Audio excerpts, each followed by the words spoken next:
What's up, ladies and gentlemen? We're here to talk about our newly acquired battery-powered fan. It's made by Super Vac. This is the model V18BD. Okay, it's powered by dewalt batteries, which we've got two. These are the 12 amp hour batteries. So these click in, just slide right in. They get easier as you go. Slide them in the more you do it. So the batteries click in. This fan is powered by those. We'll get right into operations of this. There's a handle on the end that secures your handle that moves it. So you'll lift up, it'll click into place. You got a plunger here that locks it into place. Once you're here, you use this to move it around. It makes it pretty easy to get where you're going.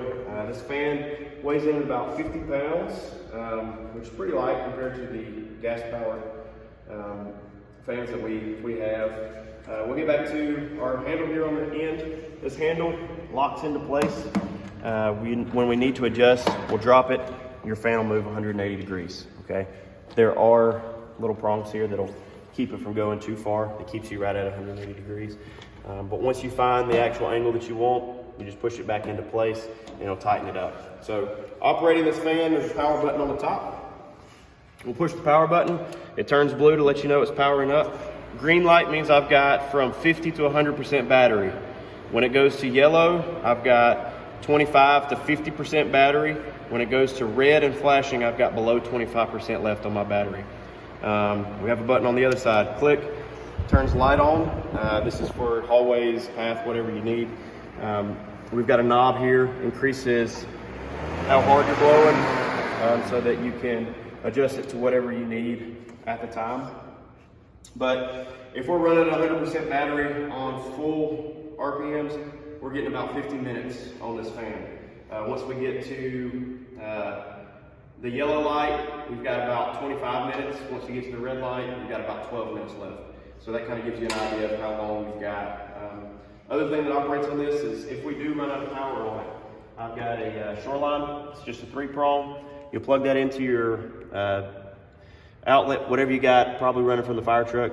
But once you got it, you'll hold down the power button to get it to click back on. Blue light, of course, tells you that it's powering up, and you can use it from there. When you have it plugged into the shoreline, it does not charge your batteries. You have to charge those on the actual dewalt chargers. So on this, they tell us that it is completely waterproof, so if it gets wet, that's fine. If you need to rinse it off, that's fine as well. Going into the batteries, if they stay stored on your fan, you lose about 15 to 20% of the battery the first 24 hours that they're not on the charger, 7 to 10% the next day, and then 1% every day after that. This fan is designed to be set up 15 feet from the door. So you need a 15-foot setback so that you get the proper or the max amount of airflow that you can. It even says it here on the label that your distance is about 15 feet.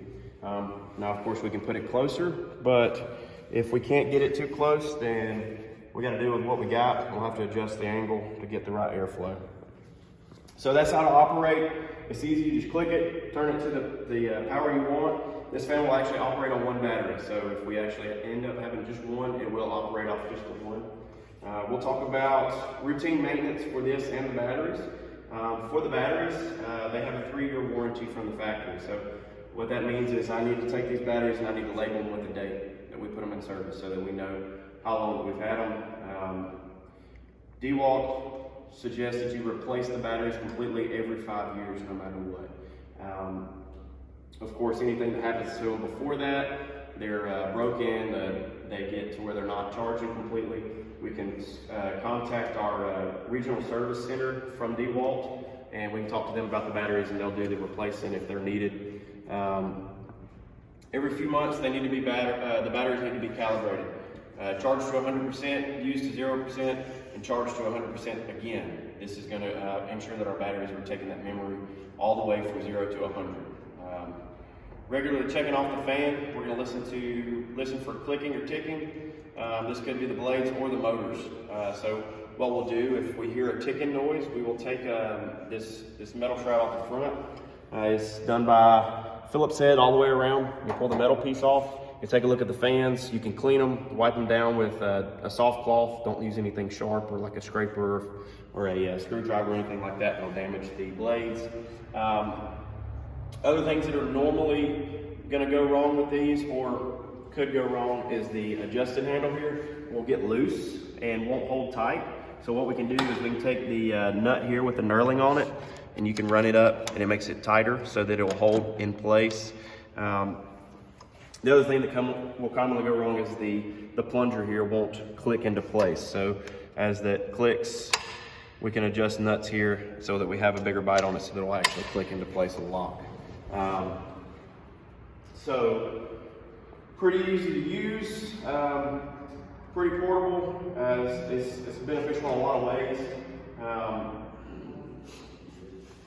Last thing we got, when we put new batteries in, so if we take batteries off the charger and we install new batteries, the fan must be turned on, cycled, and turned back off. So what this does is the fan will memorize the new batteries instead of running off the memory of the old batteries. So you have to turn it on, cycle it, and turn it back off when you put new batteries in, then it's ready to go. Other than that, we're excited to have it. We'll get it put on the truck, get it in service, hopefully we'll get to use it soon.